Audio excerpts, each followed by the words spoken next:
There are places in this world that exist not on maps, but in whispers. They are locations woven from legend and secrecy, their very substance a tantalizing mystery that beckons the curious and repels the sensible. They are the shadows cast by the bright light of official history, the silent repositories of all that is too dangerous, too holy, or too terrible to be known. And among these whispered places, one stands alone, shrouded in the profound silence of the Vatican, a sovereign heart within the heart of Christendom, the Bibliotheca Apostolica Vaticana, the Vatican Apostolic Library. But within this world-renowned institution of sacred and classical learning, another, far more elusive entity is spoken of in the most hushed of tones. It is known by many names: the Index Librorum Prohibitorum made manifest, the inner sanctum, the custody of silence.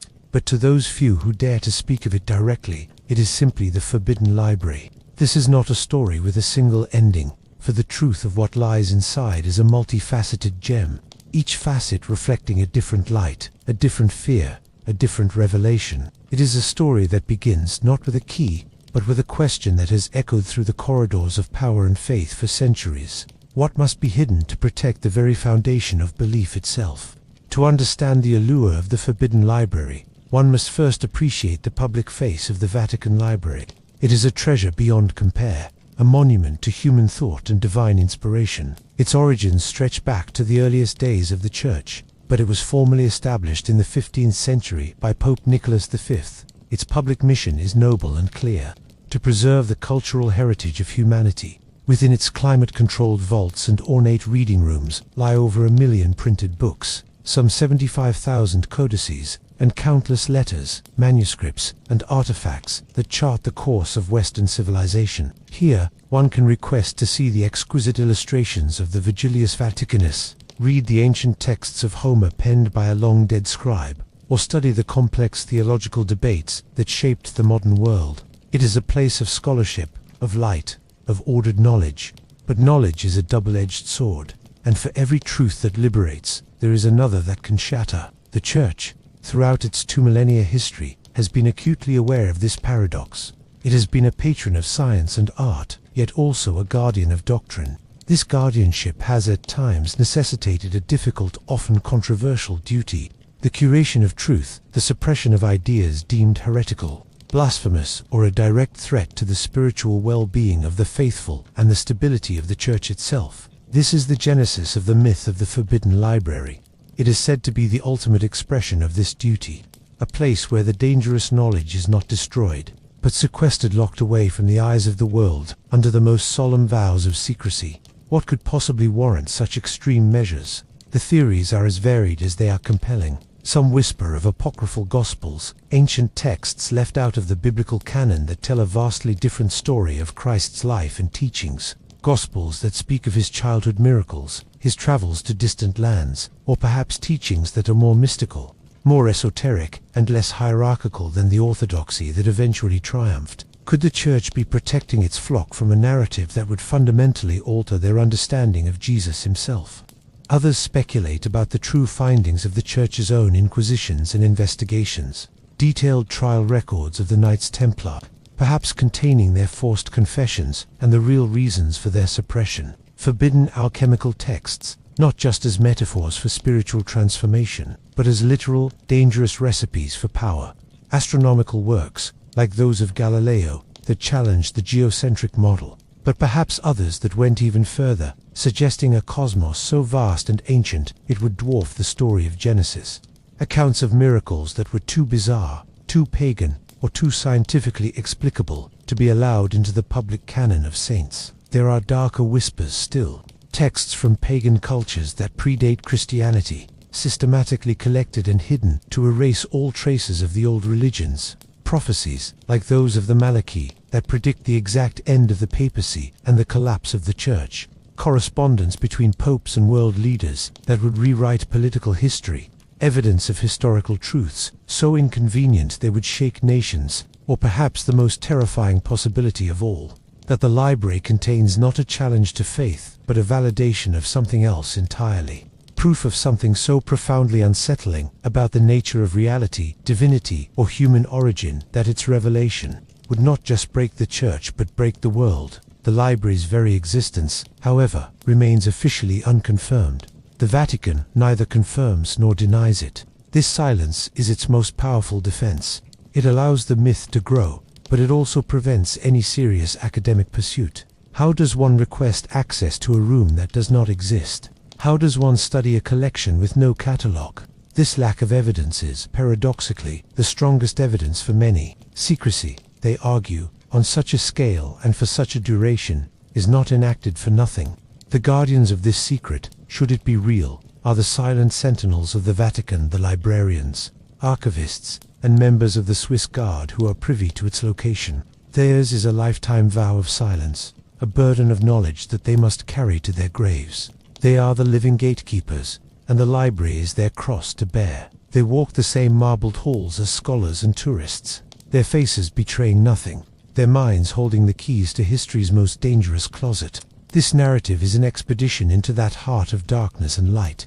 We will explore the historical precedents that make the library's existence not just possible, but probable. We will examine the known cases of suppression and censorship, from the index of prohibited books to the trials of heretics, to build a case for what might be deemed worthy of eternal imprisonment. We will give voice to the rumors, the legends, and the scholarly deductions that have swirled around this mystery for generations. We will venture in our minds beyond the locked doors, past the silent guards, and into the hushed, cool air of the vaults themselves, to pull a single volume, any volume, from the dust of ages, and finally ask, what story does it tell? This is a journey to the edge of known history, to the line where faith meets fact, and where the protection of souls confronts the human right to know. We begin not with a bang, but with a whisper that has endured for centuries, promising that some truths are too powerful to be set free. To believe in the Forbidden Library is to accept a premise that an institution as ancient and vast as the Catholic Church would, as a matter of policy, choose to sequester knowledge rather than destroy it.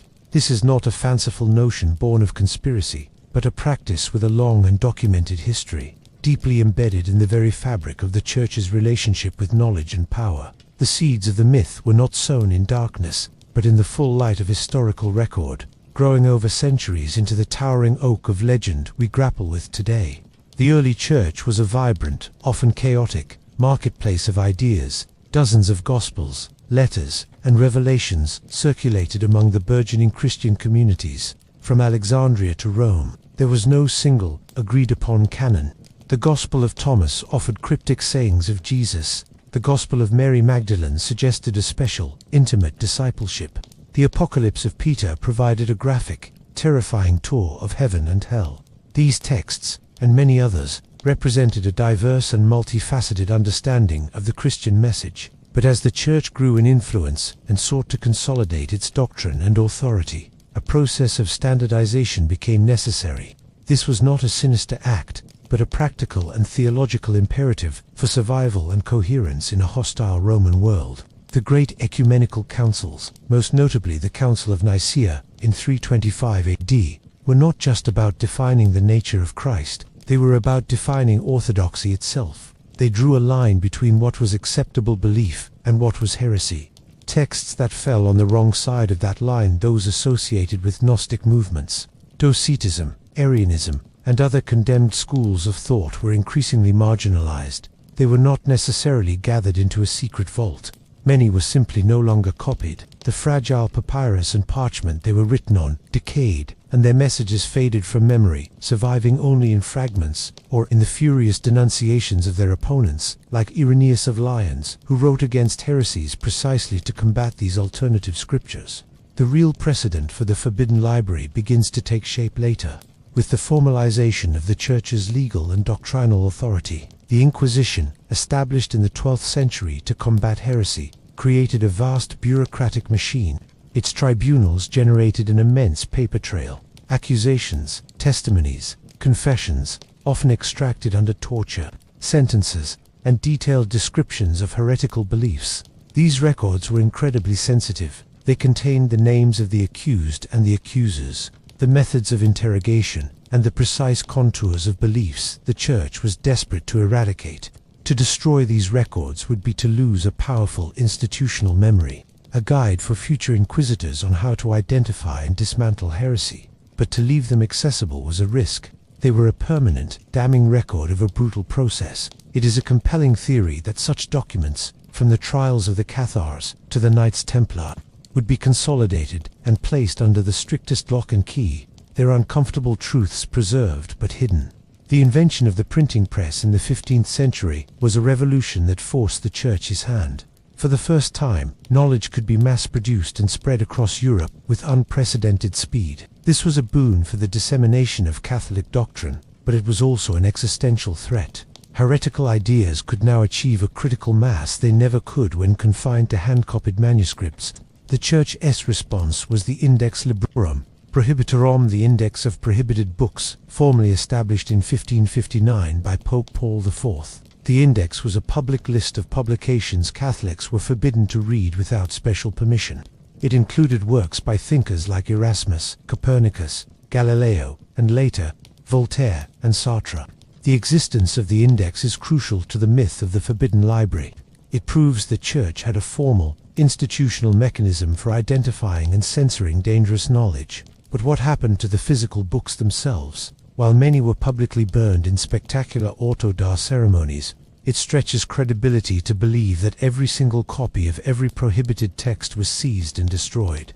The Church, a great patron of learning and preserver of antiquity, would understand the historical value of these works, even as it condemned their content. It is a logical, almost inevitable progression to imagine a secret adjunct to the public Vatican library at Custoria, Negativo, where a single copy of every book on the index, and perhaps others, too dangerous to even list, was preserved for the eyes of the highest authorities only. This would allow the Church to understand the arguments of its enemies, to monitor the intellectual currents of the age, all while keeping that knowledge from the general populace. The Vatican itself is a physical labyrinth, a warren of archives, libraries, and chambers built, demolished, and rebuilt over 17 centuries. There are known to be subterranean vaults, sealed-off passages, and rooms whose original purpose has been lost to time. The Vatican's secret archives, which themselves were off-limits to outsiders until the late 19th century and still remain heavily restricted, are a testament to the Church's culture of secrecy. They hold miles of shelving containing state papers, correspondence, and documents spanning a millennium. If the publicly acknowledged secret archives are so vast and restricted, what might a truly forbidden library contain? This historical context does not prove the existence of the library, but it builds a formidable case for its possibility. The Church has always engaged in the curation of truth. It has a documented history of suppressing information it deems harmful. It possesses the physical infrastructure to hide a collection away, and it has a compelling motive: self-preservation. The faith of a billion people is a precious, fragile thing. From the Church's perspective, the preservation of that faith could very well justify the silencing of voices that threaten it, even if those voices hold a piece of the historical puzzle. The Forbidden Library, therefore, is not a paranoid fantasy, but a plausible, almost logical culmination of the Church. As long and complex journey through history, a journey marked by a sacred duty to protect souls, a duty that sometimes requires walking in shadow. If such a place exists, where could it possibly be? The Vatican City-State, the smallest independent nation on earth, is a mere 110 acres. Yet, within this compact space lies one of the most complex architectural and organizational structures in the world. It is a place where every stone has a story, and every corridor leads to a past layered with intention and secrecy. To hide a library within this environment would require genius, not just in the act of concealment, but in the integration of that secret into the very daily life of the Vatican, making it invisible through sheer normality.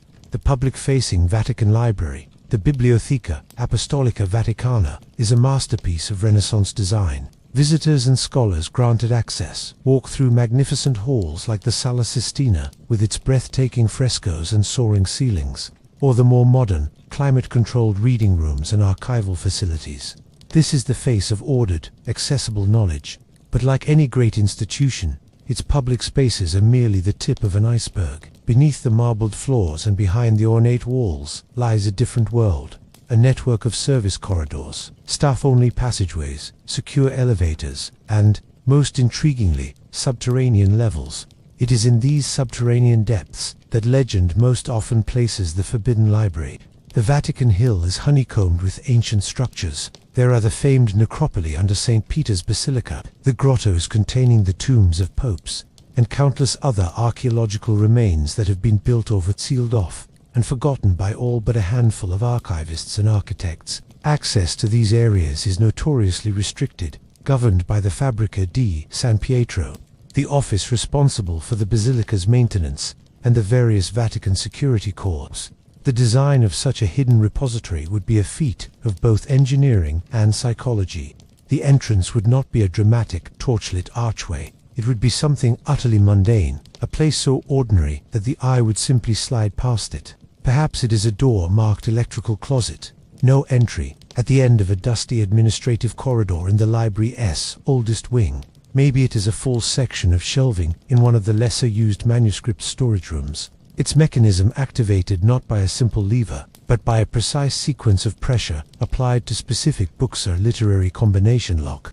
Some rumors suggest the entrance lies not within the library proper, but through a discreet doorway in the depths of the secret archives, or even via a passage originating in a private papal apartment within the apostolic palace. The journey inward would be a descent from the known into the unknown. Beyond the hidden entrance, one would not find a continuation of the beautiful Renaissance halls. Instead, the architecture would become stark, utilitarian, and modern. The transition would be jarring, from frescoed walls to reinforced concrete, from warm light to the cool, artificial glow of LED strips. The air would change, becoming noticeably cooler and drier, meticulously controlled by state-of-the-art climate systems that operate independently of the main Vatican infrastructure. The constant, low hum of dehumidifiers and air purifiers would be the only sound, a perpetual mechanical whisper emphasizing the silence of the place. Security would be absolute, but not obvious. There would be no uniformed Swiss guards standing at attention. Their presence would be a declaration of importance. Instead, security would be invisible. Biometric scanners reading fingerprints, retinal patterns, and even gait analysis hidden in the floor panels. Weight-sensitive floors would detect any unauthorized presence. Motion sensors and cameras would cover every inch, their feeds monitored from a secure, undisclosed location. The few who were granted access would do so under the most severe protocols, their movements logged, their time inside precisely measured. The library itself, once reached, would likely be a series of vaults, perhaps arranged in a circular or radial pattern around a central control station. Each vault would be sealed by a door, not unlike those seen in high-security bank vaults or nuclear bunkers, made of thick steel and designed to be impervious to fire, water, and intrusion. Within each vault, the environment would be tailored to the specific needs of the materials inside. One vault might be kept at a near-freezing temperature for the preservation of the most ancient and fragile papyri. Another might be filled with inert nitrogen gas, to prevent the oxidation of metallic inks or unstable compounds in alchemical texts. The shelving would be utilitarian metal, on tracks to maximize space, nothing like the beautiful wooden cases of the public library. Each codex, each folio, each strange artifact would be housed in a custom-made, sealed container of archival quality materials. The lighting within the vaults would be minimal and strictly controlled, likely activating only when a specific aisle is accessed. To protect the sensitive materials from light damage, this sterile, hyper-modern environment creates a chilling dissonance. It is a place where the past is preserved with technology of the future, where ancient whispers are stored in silence, enforced by the most advanced means. The atmosphere is not one of reverence, as in the Sistine Hall, but of containment. Every element of the design whispers a single purpose, that what is here must not get out. It is a prison for ideas, and the architecture is its warden. The labyrinth above, with its public readings, rooms, and beautiful art, is a distraction and a disguise. The true labyrinth lies beneath, a maze not of twists and turns, but of security protocols and hidden doors, designed to ensure that the secrets within remain exactly that forever. No vault, no matter how deep or how secure, is truly impregnable without its guardians.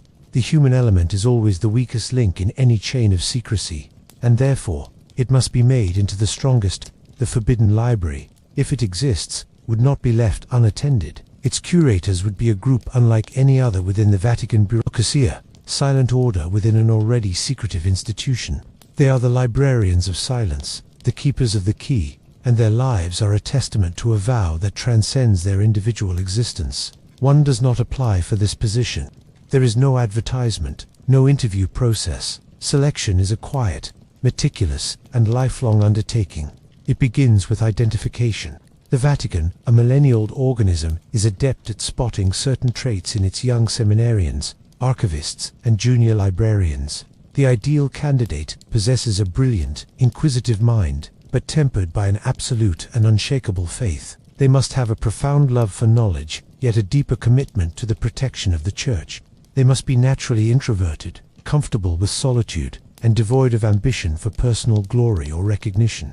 Most importantly, they must possess a discretion so innate it is almost a physical trait. The grooming process is gradual, taking place over decades. A promising individual might first be given access to slightly more sensitive materials within the secret archives. Their reactions carefully observed. Are they curious? Of course. But are they appropriately cautious?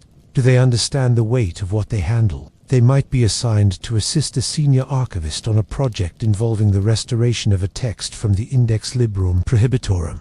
Their loyalty and silence tested in real time. Throughout this period, the candidate is never told of the ultimate destination. They are simply guided deeper into the folds of Vatican secrecy, their world gradually narrowing. The invitation, when it finally comes, is not a celebration, but a somber sacrament. It is delivered in a private meeting, away from microphones and prying eyes. The magnitude of the offer is presented not as an honor, but as a burden, the heaviest one a scholar of the Church can be asked to bear. It is a point of no return. Accepting means severing most external ties. Relationships with family and friends outside the Vatican must become superficial, forever suspect. Their public identity will be that of a mid-level, unremarkable archivist, their true work invisible. They will live within the Vatican walls, their lives dedicated entirely to their charge. The vow they take is ancient and solemn, administered in a private chapel. It is a vow of perpetual silence regarding the contents of the library. They will never discuss their work with anyone, not even with fellow keepers, unless it is directly related to a specific task. They will never remove any material, nor any record of it. They will never seek to use the knowledge for personal gain or influence. The penalty for breaking this vow is not excommunication, a concept too public for such a private transgression, but a deeper, more terrifying form of silence. To be utterly and completely erased from the institution they served, their names stripped from records their existence, denied to be left alone with a knowledge that has become a prison. Their work is a strange form of devotion. They are not there to read the texts for edification or enjoyment. They are there to maintain them, to preserve them in a state of perfect, suspended animation. Their days are spent in the hushed, climate-controlled vaults, performing meticulous conservation work. They might gently turn the pages of a heretical gospel, not to absorb its message, but to check for acid migration or pest damage. They might use advanced spectral imaging on a palimpsesta manuscript, scraped clean and written over to recover the erased, forbidden text beneath, all while mentally divorcing themselves from the meaning of the words they are revealing. They are the only ones who truly know the full scope of the collection. They alone understand the terrible weight of the history they guard. This knowledge isolates them, even from each other. They communicate in terse, professional terms about conservation techniques, environmental metrics, and cataloging codes.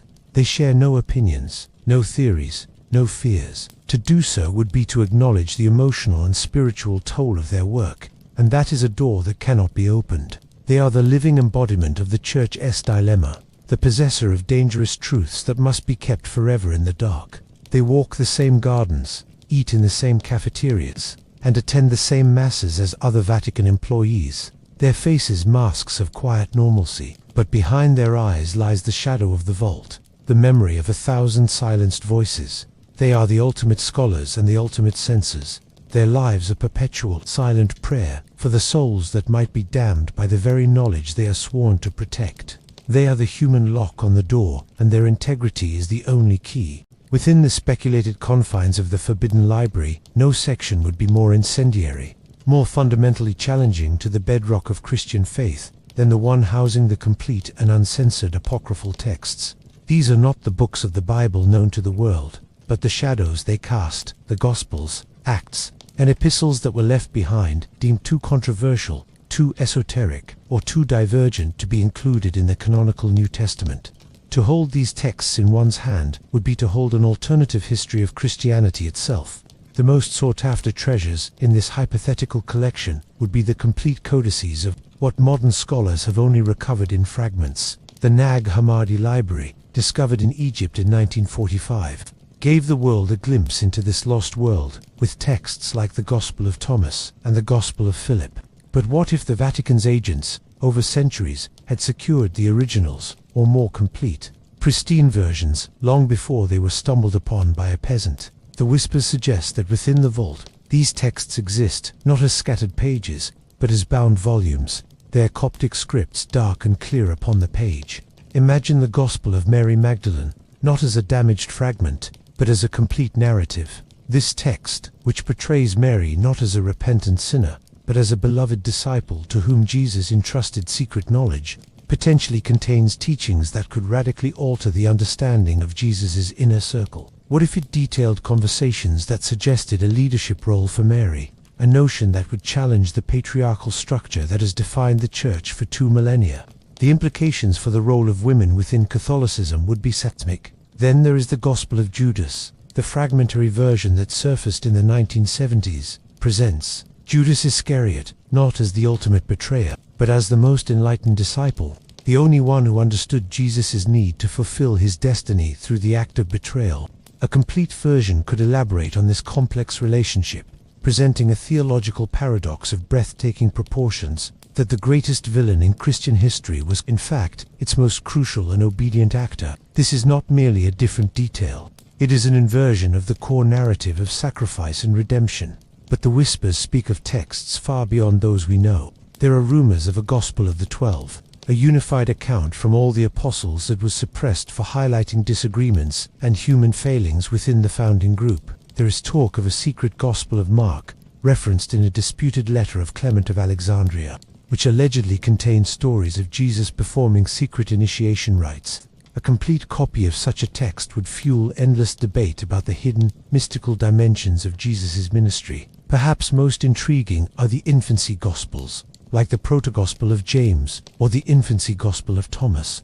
These texts, which describe Jesus' childhood in fanciful and often troubling detail, miracles of bringing clay birds to life or striking playmates dead in a fit of pique, were popular among early Christians but were ultimately rejected as unreliable and even heretical. A theologian might argue they were hidden not because they were true, but because they presented a picture of Christ that was uncomfortably human, capricious, and magical, clashing with the developed doctrine of his divine nature.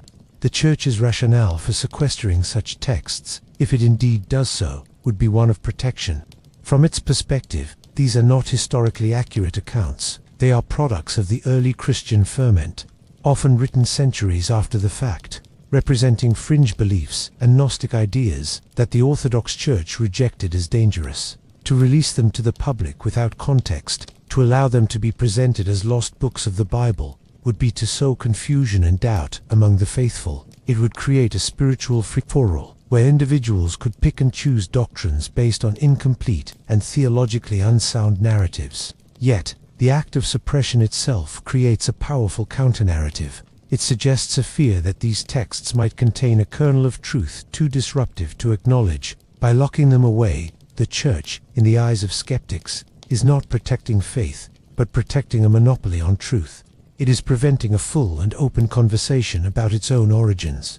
The apocryphal section of the Forbidden Library is therefore the heart of the mystery. It represents the road not taken, the other versions of Christianity that were possible, the voices that were silenced. To read them would be to answer the most profound question: is the story we know the true one, or simply the one that won? Beyond the apocryphal Gospels lies a darker, more visceral collection. This is not a repository of alternative sacred texts, but a chillingly detailed record of the human cost of defining orthodoxy. If the Apocrypha section contains the theoretical challenges to faith, this section houses the practical, bloody history of suppressing them. This is the Heretic's Archive, a vast and meticulous catalogue of dissent, persecution, and silenced voices, preserved by the very institution that sought to erase them. Here, the air feels heavier, thick with the spectral anguish of centuries.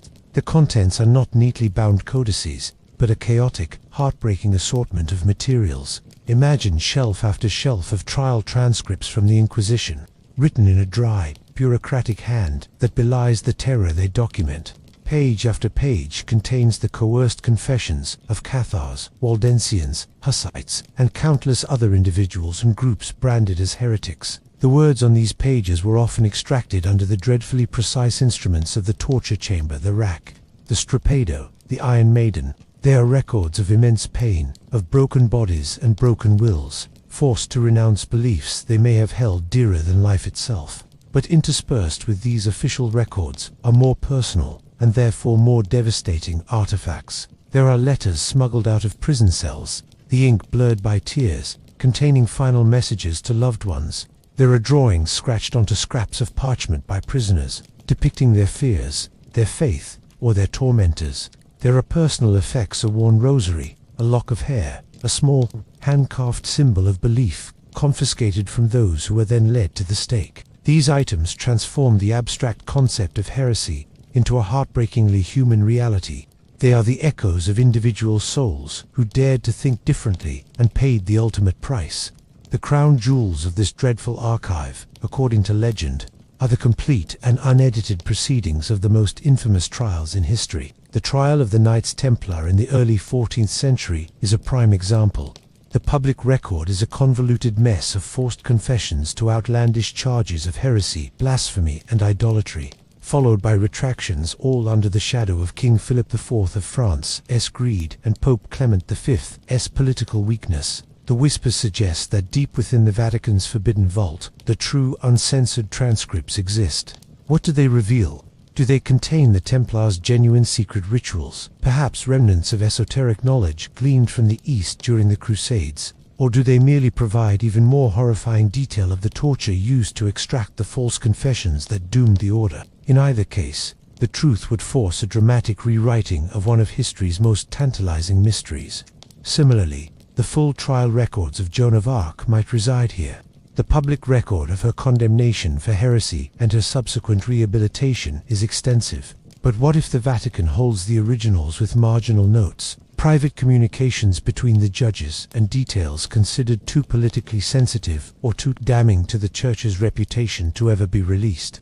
These would be documents that show the raw machinery of ecclesiastical power being deployed against a teenage girl, a process later deemed a tragic error. The Church's motive for preserving such a terrible archive, while simultaneously hiding it, is complex. On one level, it is pure bureaucracy. An institution as ancient as the Vatican never throws anything away.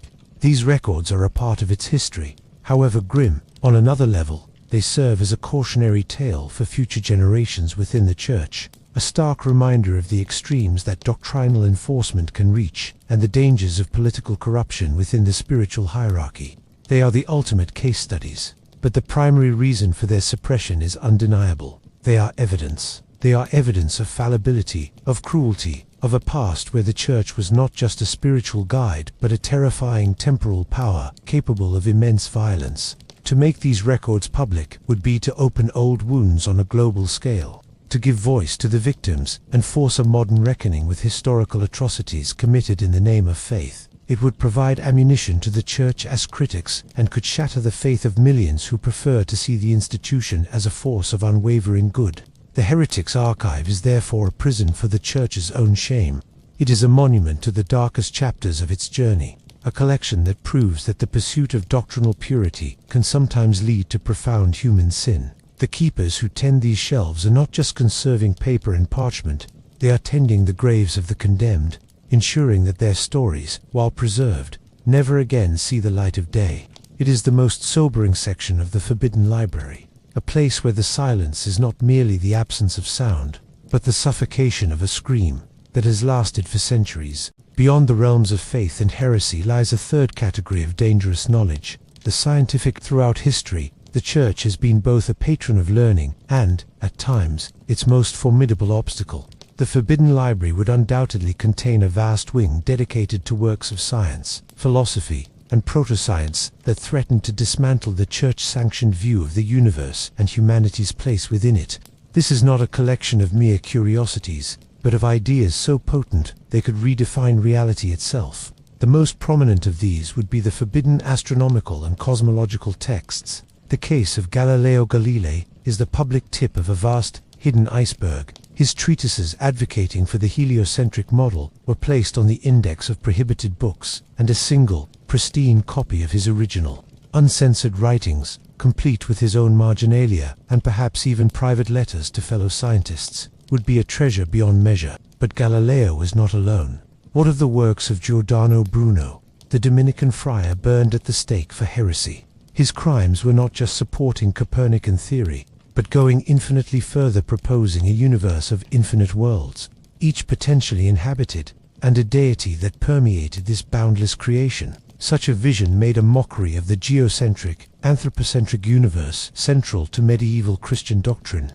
The complete corpus of Bruno's work, including texts rumored to have been lost or destroyed by the Inquisition, would likely be their radical ideas contained like a virus. But the collection would delve into far stranger territories. The vaults would be a reliquary for the most profound and dangerous alchemical texts. Modern science dismisses alchemy as a precursor to chemistry, obsessed with the futile goal of transmuting lead into gold.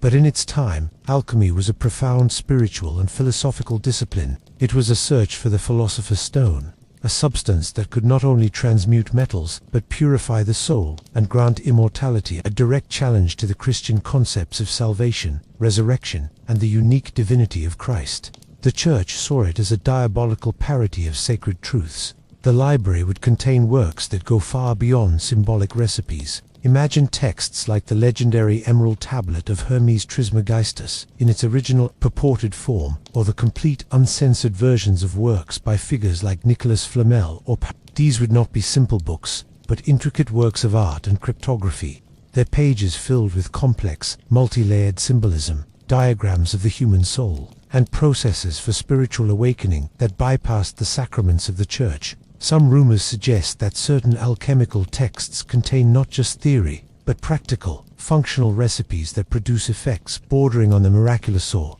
the terrifying. The Church would have a vested interest in containing such knowledge, lest it fall into hands that could use it to destabilize both spiritual and temporal power. This section would also house the darkest corners of esoteric knowledge, detailed studies of demonology and necromancy, not as superstitious fantasies, but as systematic, albeit forbidden, sciences, grimoires like the Key of Solomon or the Lemegeton in their most complete and powerful original editions. Texts that claim to provide the formulas for summoning and controlling non-corporeal entities. To the Church, these are not mere stories. They are instructional manuals for trafficking with the demonic, the ultimate perversion of the sacred. Their preservation allows the Church to understand the enemy it claims to fight. But their publication would be an incitement to the darkest forms of occult practice. Alongside these would be anthropological and biological texts that challenge the biblical narrative. Early accounts from explorers and missionaries that described advanced ancient civilizations in the Americas that did not align with the timeline of Genesis. Detailed studies of human fossils and geological strata that suggested an Earth vastly older than the few thousand years calculated from Scripture. Botanical and zoological texts describing creatures and plants that had no place in the Garden of Eden, suggesting a world of constant, amoral evolution rather than divine design. The Church's preservation of these scientific heresies is a paradox. It represents an acknowledgement of their power and potential truth, even as they are publicly condemned. By locking them away, the Church contains the existential threat they pose to its doctrine. It prevents the acceleration of scientific revolutions that could have occurred centuries earlier. Revolutions that would have diminished the authority of the Church as the sole interpreter of the cosmos. This wing of the library is a monument to a war not between faith and reason, but between dogmatic authority and open inquiry. It is a collection of roads not taken, of discoveries delayed, and of truths too bright and too dangerous for their time. Kept in the dark until the world door, the Church is ready to bear them. In a secluded, perhaps even specially fortified, section of the Forbidden Library, the air grows thick with the weight of the future. This is the repository of prophecy, a collection of visions and predictions concerning the ultimate destiny of the Church, the papacy, and the world itself. Here, time is not a linear record of the past, but a terrifying landscape of potential futures, each document a window into an ending. To possess knowledge of what is to come is to hold a power so immense that its containment becomes a sacred, desperate duty. The most famous, and most feared, of these prophetic texts are the prophecies of Saint Malachi, the 12th century Irish bishop. The public version of his prophecy is a list of 112 cryptic Latin phrases, each purportedly describing a future pope. For centuries, scholars and conspiracy theorists have attempted to match these mottos to the historical papacies, often with unsettling accuracy. The prophecy culminates with the final pope, Petrus Romanus, Peter the Roman, who will guide the church through its ultimate persecution, and the apocalypse, after which Rome will be destroyed and the last judgment will commence. The whispers suggest that the Vatican holds the original, complete manuscript of Malachi's vision, which is far more detailed and explicit than the public fragments. This original text might not just offer vague mottos, but names, dates, and specific events. It could outline the precise circumstances of the papacy's end. Does it name the last pope? Does it describe the nature of the great persecution or the specific cataclysms to come? For an institution built on permanence and divine protection, such a specific and terminal expiration date would be the ultimate secret. To reveal it would be to invite panic, fatalism, or a desperate attempt to alter a course deemed to be divinely ordained. Its suppression is an act of preserving hope itself, but Malachi is merely the beginning. The vaults are said to contain the unexpurgated visions of other mystics and saints, whose more troubling predictions were edited out of their public hagiography. The complete prophecies of Nostradamus, for instance, in his own hand, with clear annotations instead of the obscure quatrains known to the world. What if his famous centuries, when decoded with a key held by the Church, reveal not just general turmoil, but the exact fall of the Vatican? The visions of the Marian apparitions at Aula Salette reportedly contained a third secret that was only partially released by the Vatican in 2000. Critics argue the released text is sanitized. The Forbidden Library would hold the full, unredacted secret, a vision so horrifying that successive popes reportedly trembled upon reading it. Beyond Christian mysticism, the collection would include prophecies sourced from traditions the Church could not officially endorse, but dared not ignore. Astrological charts, meticulously calculated by Vatican astronomers themselves, that mapped ominous celestial convergences onto future dates of crisis. Predictions gleaned from the Sibylline oracles, from the esoteric Jewish Kabbalah, or even from the whispered traditions of the Roma, all pointing to a period of unprecedented upheaval, centered on the Holy See. The Church, in its long view of history, would have collected these portents for centuries, comparing and contrasting them, searching for patterns that might reveal God's plan or warn of the devil's work. The psychological burden on the keepers of this section is unique. While other librarians preserve the past, these guardians are forced to gaze into an abyss of potential futures. Every conclave to elect a new pope must be fraught with a terrifying question for them. Is this the one? Does his personal history, his name, his coat of arms, match the descriptions in the ancient texts? They become silent witnesses to the unfolding of a seemingly predestined doom, unable to warn, unable to intervene, their vow of silence extending not just to the past, but to the future as well. The existence of this prophetic archive presents a profound theological dilemma. If the future is so clearly written, where is free will? If the end of the papacy is prophesied in detail, does that mean the Church's efforts are ultimately futile? By hiding these prophecies, the Church is arguably engaging in a monumental act of faith not in the prophecies, but in the unknowable will of God. It is choosing to operate on the belief that the future is not fixed, that prayer and action can alter divine plans, and that hope must always be maintained over despair. The prophecy wing is not just a collection of predictions, it is a quarantine zone for fatalism. It is where the Church locks away its own greatest fears about its end, ensuring that its faithful, and perhaps even its leaders, can continue to work for a future of light, unchained by the shackles of a predetermined darkness. The Forbidden Library's dangers are not confined to ink and parchment. The most persistent whispers speak of a deeper vault, a secure chamber where the collection transcends the written word altogether. This is the repository for artifacts, objects whose very existence challenges the boundaries of the natural and the supernatural. These are not religious relics, like the bones of saints or fragments of the true cross, displayed to inspire devotion. These are relics of power, items deemed too unstable, too inexplicable, or too holy to be perceived by the outside world. Their containment is not about preserving history, but about maintaining equilibrium. Imagine a section where the air hums with a low, almost subduable frequency. Here, objects rest in individual cases of lead-lined glass, each its own self-contained ecosystem with unique environmental controls. The first thing a visitor might notice is a simple weathered wooden cup, far plainer than the ornate chalices used in Mass. This, the Whispers say, is the true Santo Cáliz, the Holy Grail, not as a symbol of eternal life, but as a functional vessel. The legends of its power are not metaphorical. What if it truly could transform any liquid poured into it into a substance of miraculous healing or terrifying potency? The Church would face an impossible dilemma. To release it would cause wars of possession and shatter the very faith that relies on belief without proof. It must be hidden, its power neutralized by silence. Next to it might rest the lance of Longinus, the spear that pierced Christ's side.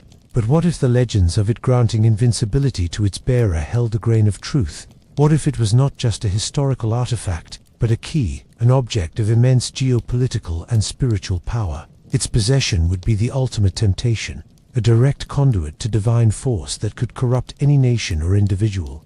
Its sequestration is an act of global security. The collection would extend into far stranger territories. There are rumors of mirrors of obsidian or polished silver, like that used by John Dee, that do not reflect the viewer, but show other times, other places, or other entities. Are they windows into the past, allowing one to witness historical events firsthand, thus verifying or demolishing cherished beliefs? Or are they portals, making the concept of exorcism not a spiritual battle, but a physical containment of something that has slipped through a crack in reality? Perhaps there are volumes bound in a strange, non-animal leather, written in no known language, accompanied by crystals or geometric models that serve as decryption keys. These might be the infamous Necronomicon or other such dreaded grimoires, not as fictional constructs, but as actual, dangerous manuals for interacting with dimensions and intelligences entirely outside the Christian paradigm. The Church, as a guardian of the human soul, would see the containment of such objects as its most sacred duty. The most chilling possibility is that this chamber holds evidence of the divine that is too direct, too tangible. What if there exists a perfectly preserved audio recording, captured on some unknown ancient technology, of the actual voice of Jesus of Nazareth delivering the Sermon on the Mount, or a photograph, impossibly captured on a sheet of silver, of the resurrection? Such artifacts would obliterate the need for faith, replacing it with cold, hard, undeniable fact. For a religion built upon the foundation of belief in things unseen, this would be not a validation, but an annihilation. Faith, choice, and spiritual seeking would be replaced by compelled acknowledgement. The very essence of Christianity would be gutted. The keepers of this section are not just librarians, they are jailers. Their daily ritual involves not only monitoring temperature and humidity, but checking the integrity of seals, observing the objects for any change or activity, and maintaining a constant state of spiritual vigilance. They understand that they are not caring for dead history, but for live, dormant power. A single crack in a case, a single misstep in a ritual of containment, could have consequences far beyond the Vatican walls. This wing of the library is a prison for miracles, a museum of the impossible, where the greatest wonders of creation are held in perpetual lockdown because the world and the Church itself is not ready to live with them. We have traversed the realms of forbidden gospels, heretical histories, dangerous sciences, and terrifying prophecies. We have pondered the weight of artifacts that defy explanation. Yet, the most persistent and chilling theory of all suggests that these are merely diversions, the terrifying foliage that obscures the true, ancient root of the forbidden library's existence. What if all these collections, as shocking as they are, serve a secondary purpose? What if they are a shield, an intricate and overwhelming maze designed to protect a single, central secret, a secret so profound, so devastating, that its revelation would not merely damage the Church, but unravel the very fabric of Western civilization and humanity's understanding of its own past? This is the theory of the foundational lie, at the heart of the library, in its most secure, most deeply buried vault, accessible only to the Pope, and perhaps one or two trusted keepers, lies not a collection of books, but one single document. Or perhaps it is a small, unadorned artifact, Its nature is the subject of the most extreme speculation, but all variations point to a truth that contradicts the core narrative of Christianity itself. One version of the theory posits that it is a legal document, a Roman census record, or a provincial decree that irrefutably proves Jesus of Nazareth was not crucified. Perhaps it shows he died of natural causes years later, or maybe it proves he was never in Jerusalem during the time of Pontius Pilate at all. The entire Passion story, the cornerstone of Christian theology, the sacrifice, the redemption, the resurrection, would be revealed as a later fabrication, a myth built around a mundane historical figure. Another, even more radical, version suggests the document is a personal testament written by Jesus himself, but its content is not divine. It reveals him not as the Son of God, but as a purely human philosopher, a political revolutionary, or a skilled mystic who taught a message that was later hijacked and deified by his followers, particularly Paul. This text would express his own horror at the divine edifice being constructed upon his teachings. It would be the ultimate repudiation of the Trinity, the divinity of Christ, and the sacraments. A third, more esoteric idea is that the artifact is not Christian at all. It is something far older. A Sumerian cylinder seal, an Egyptian papyrus, or a shard of pottery from a lost civilization that proves the stories of the Old Testament, the Garden of Eden, the Great Flood, the Exodus are not unique revealed truths, but localized retellings of much older pagan myths. It would reduce the Bible to a mere anthology, stripping it of its divine authority and placing it on the same shelf as the Epic of Gilgamesh or the myths of Osiris. The implications of such a discovery are beyond calculation. It would be the most destructive psychological event in human history. The faith of billions would not just be shaken, it would be rendered null and void. The moral and ethical framework of entire nations, built upon a Christian foundation, would collapse. The Church would instantly cease to exist as a spiritual authority. The resulting vacuum could lead to widespread despair, nihilism, and social chaos on an unprecedented global scale. New, potentially dangerous ideologies would rush to fill the void.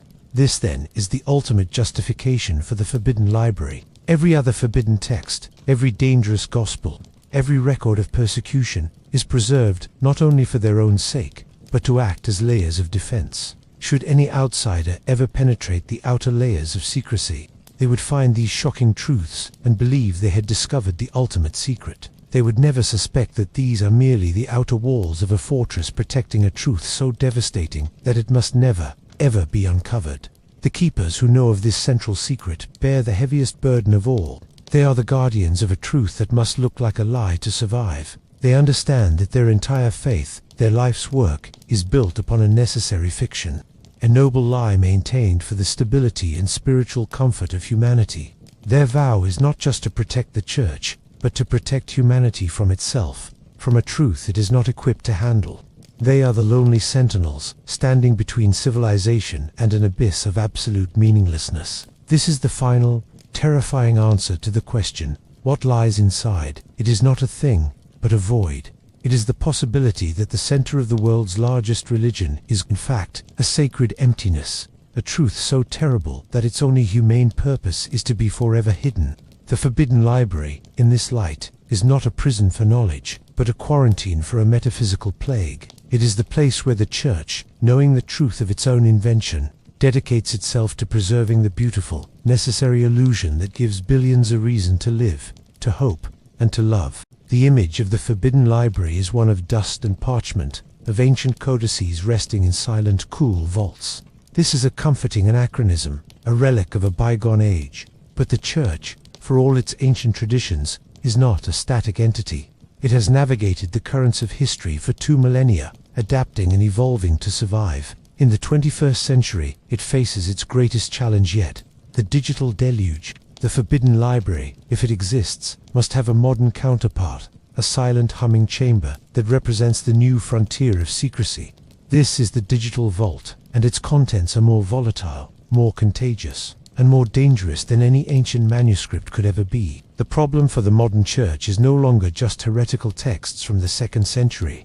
It is the relentless, instantaneous flow of information in the digital age. The keepers of the past had to track down and secure physical objects. Today's keepers must be digital archaeologists, forensic data analysts, and cybersecurity experts. operating from a hidden server farm buried deep beneath the Vatican rock, perhaps deeper than the oldest physical vault. Their mission: to identify, acquire, and contain digital information that poses a threat to the Church. Their harvest is vast and terrifying. Imagine the complete, uncensored email archives of every Vatican department, containing candid discussions of scandals, financial dealings, and political machinations that never should have been recorded, let alone sent. Think of the private texts and encrypted messages of cardinals, bishops, and even popes, revealing their raw or unfiltered doubts, ambitions, and personal failings. This is the modern equivalent of the heretic's archiva, real-time, horrifically detailed record of human frailty within the institution's highest ranks. But it goes far beyond internal politics. The digital vault is where the Church wages a silent war against the most damaging revelations from the outside world. This is where they would store the complete, unedited findings of independent investigations into historical sex abuse cases, including witness testimonies, internal memos showing kvops, and evidence that implicates figures who have thus far been protected. It is a chamber of horrors, a monument to the Church's greatest modern sin, preserved not out of reverence, but as a strategic asset to understand the full scope of the liability, and to control the narrative through selective disclosure.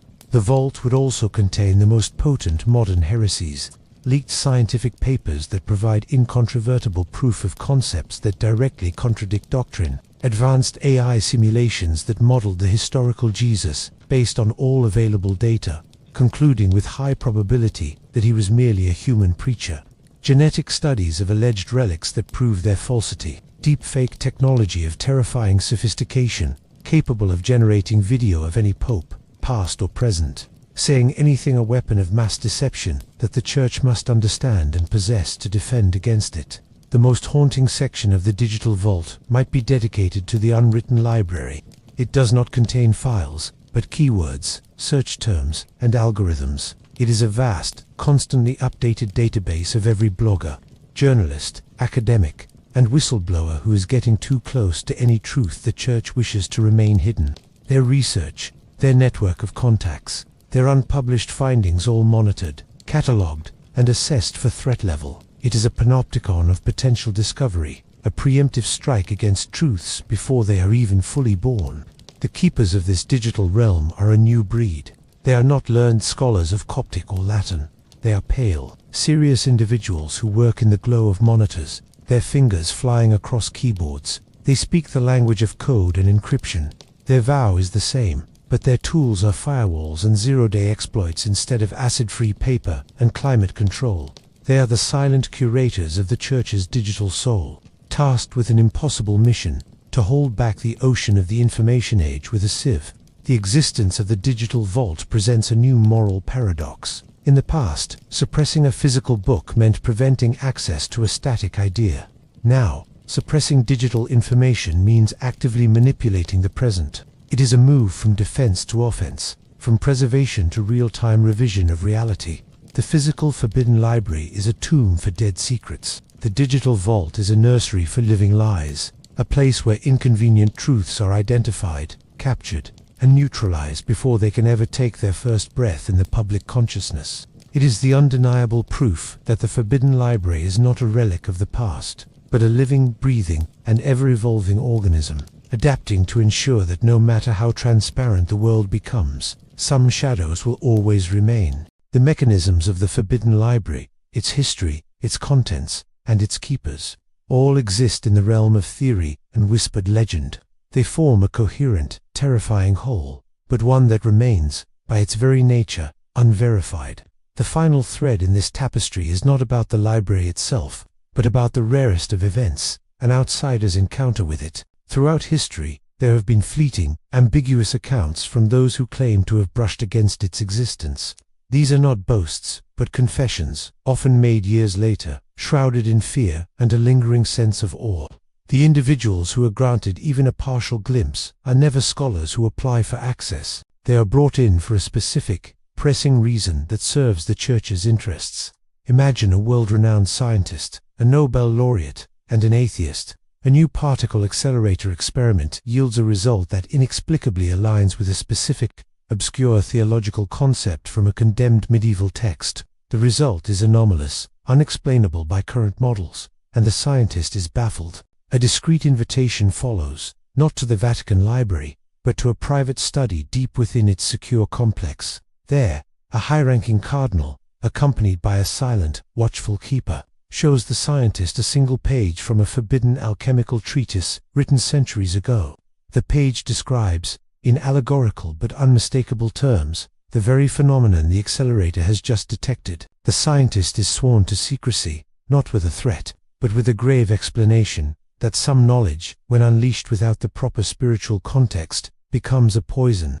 The scientist leaves, their worldview shattered, carrying a secret they can never prove or publish. Or consider a historian, an expert in the Crusades, who uncovers a previously unknown chronicle in a Turkish archive that contradicts the official Vatican account of a pivotal event. They publish their findings, causing a minor academic stir.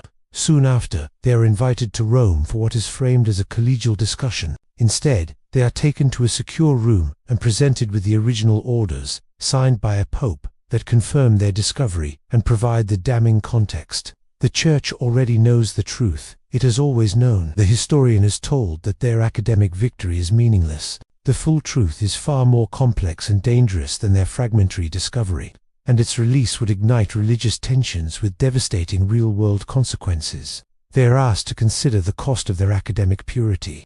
They leave with their thesis confirmed, but their spirit broken, complicit in a silence they now understand is necessary for peace. The most poignant visitors are those within the Church itself.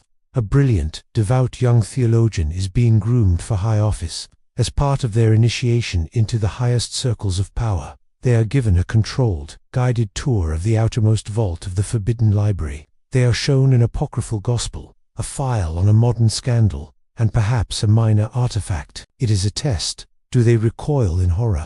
Do they become arrogant with this privileged knowledge? Or do they understand the terrible burden of responsibility? Their reaction determines their future. If they accept the burden with sober humility, they are ushered deeper into the inner sanctum of power. If not, they are reassigned to a distant parish, their brief glimpse explained away as a dream or a metaphor, a warning they can never quite articulate. These encounters always follow a pattern. The visitor is never shown the core of the library, only a curated fragment designed to achieve a specific goal, to silence, to recruit, to warn, or to... The experience is never documented. There are no photographs, no souvenirs. The visitor is left with only their memory, a memory that feels increasingly unreal over time, like a vivid dream fading in the morning light. They are plagued by doubt. Were they shown the truth, or an elaborate fabrication designed to manipulate them? The genius of the library is that it weaponizes doubt itself. It ensures that even those who have seen a piece of it can never be certain prophets. They can only be haunted witnesses. These rare encounters are the library's interface with the world. They are how it maintains its secrecy, not through brute force, but through a masterful application of psychology. It creates a select group of individuals scattered across the globe, scientists, historians, theologians who carry a tiny, unbearable fragment of the truth within them. They are living, breathing extensions of the library's vault.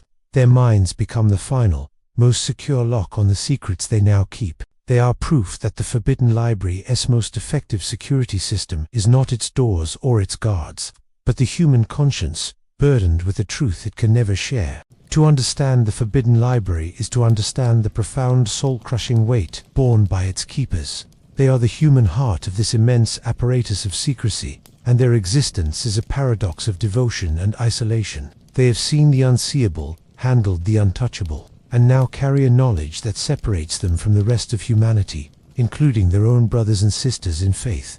Theirs is a life of the most profound solitude, a silence that echoes not just in the vaults, but within their very souls. The work is monastic in its rhythm and its renunciation. A keeper's day is governed by strict ritual. They rise before dawn, attend Mass, not as a public ceremony, but in a small, private chapel, praying not for enlightenment, but for strength to continue bearing the burden. Their breakfast is taken alone or in the silent company of their fellow keepers, where the only sounds are the clink of cutlery and the turning of a page of a permitted spiritual text. Conversation is functional and rare. Then, they descend. The journey into the vaults is a daily descent into a separate reality. The change in air pressure, the hum of the machinery, the sterile smell, these sensory details mark the transition from the world of the living to the world of the preserved. Their tasks are meticulous, almost meditative. They might spend a week gently cleaning the vellum of a Gnostic text, their focus entirely on the physical task of removing centuries of dust, their mind deliberately walled off from the heretical words taking shape under their careful brush. Another might be tasked with digitally scanning a fragile papyrus, ensuring every crack and stain is captured in high resolution for the digital vault, all while refusing to mentally process the meaning of the Aramaic script they are preserving. This mental compartmentalization is their primary survival skill. They become masters of not seeing, not understanding. They learn to view a text on demonic summoning as a series of conservation challenges in stability, parchment degradation, binding integrity rather, than as a set of instructions. They treat a box containing the personal effects of a burned heretic as an archival puzzle, not as a repository of a extinguished life. To do otherwise is to risk madness. The human mind is not built to contain such a vast catalogue of dissonant truths without a framework to process them. Their faith becomes that framework, but it is a faith constantly under siege. They must believe that their work, the suppression of these truths, is a divine command, a necessary sacrifice for the greater good of humanity's spiritual health. The psychological toll is immense. Keepers are often plagued by a specific form of nightmares, not of monsters, but of doors opening. They dream of the vault seals failing, of cases shattering, of a great wind scattering the forbidden pages out into the world, and they are powerless to stop it. They suffer from a profound sense of alienation. They can never truly unburden themselves in confession, for the very nature of their sin is the knowledge they possess. How does one confess to doubting the resurrection because one has read a text that plausibly argues against it? Their confessor would either not understand or would be horrified. Their silence becomes a wall between them and God. Their relationships are shadows of what they could be. If they have family outside the walls, their visits are strained, their work a black box they can never open. They are kind but distant, loving but never fully present, their minds always partly in the cool, silent vaults beneath the earth. Within the Vatican, they are treated with a mixture of awe and fear by other employees. They are the ghosts of the institution. Their presence a reminder of the terrible depths that lie beneath the beautiful surface. Why would anyone choose this life? The answer lies in a devotion so absolute it transcends the self. They believe they are the Church's immune system, isolating the pathogens that could kill the host. They see themselves as the guardians at the gate, protecting billions of believers from a truth that would only cause pain and confusion. Their solitude is their sacrifice, their silence their prayer. They have looked into the abyss of historical and theological chaos, and have chosen to stand in front of it, so that others may live in the light of a simpler, more beautiful truth. The weight they carry is the weight of the world's unknowing, and they bear it so that the world does not have to. They are the ultimate shepherds, protecting their flock from knowledge itself. And so, we are left at the threshold, our journey through rumor and reason complete. The heavy door, whether real or imagined, remains closed. The silence of the centuries remains unbroken. The forbidden library endures not as a place, but as a question. It is the Church's deepest, most carefully guarded confession of doubt. Its very legend acknowledges that faith is not an impervious monolith, but a structure built upon a foundation of questions, some too dangerous to ever be uttered aloud. To believe in it is to believe that the truth is not a single light for all to see, but a spectrum of lights, some too bright for mortal eyes. It is to accept that within the heart of the greatest institution of faith lies a vault of silence, protecting humanity from the very knowledge that could destroy it. The library final, greatest secret may be that it holds nothing at all, or perhaps it holds everything. We will likely never know, and in that never knowing, in the eternal space between the question and the answer, lies its true and enduring power. The end.